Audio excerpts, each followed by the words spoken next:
৫৩ বছরের মধ্যে সবচেয়ে দুর্বল দল সরকার এখন তারেক রহমান। বিএনপির ভারপ্রাপ্ত চেয়ারম্যান তারেক রহমান বলেছেন, যারা জনগণের মুখোমুখি হতে ভয় পায় তারাই নির্বাচন নিয়ে তালবাহানা করেছে। দেশে আরও রাজনৈতিক দল আসবে তা নিয়ে বিচলিত হওয়ার কিছু নেই। জনগণ কোন দলকে গ্রহণ করবে, কোন দলকে বর্জন করবে তা জনগণ সিদ্ধান্ত নেবে। আগামী নির্বাচন নিয়ে নেতাকর্মীদের মানসিকভাবে প্রস্তুত থাকার আহ্বান জানান তিনি। কোনো হঠকারিতার কারণে গণঅভ্যুত্থানের সাফল্য যেন ব্যর্থ না হয় সেদিকেও সজাগ থাকার আহ্বান জানান তারেক রহমান। অন্যদিকে বিএনপি মহাসচিব মির্জা ফখরুল ইসলাম আলমগীর বলেন, তারেক রহমানকে রাজনীতি থেকে দূরে রাখার চক্রান্ত শুরু হয়েছে, এমন নেতাকর্মীদের সজাগ থাকতে হবে।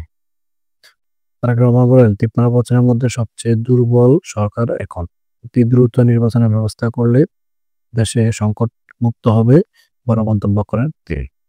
বিএনপি মহাসচিব মির্জা ফখরুল ইসলাম আলমগীর বলেন, ন্যূনতম সংস্কার করে নির্বাচন করা বর্তমান সরকারের অন্যতম কাজ। তারেক জিয়াকে নিয়ে ষড়যন্ত্র হচ্ছে বলেও জানান তিনি। নতুন দল গঠনের জন্য নির্বাচন দেরি করছে কিনা সেই প্রশ্ন রাখেন বিএনপি নেতাদের।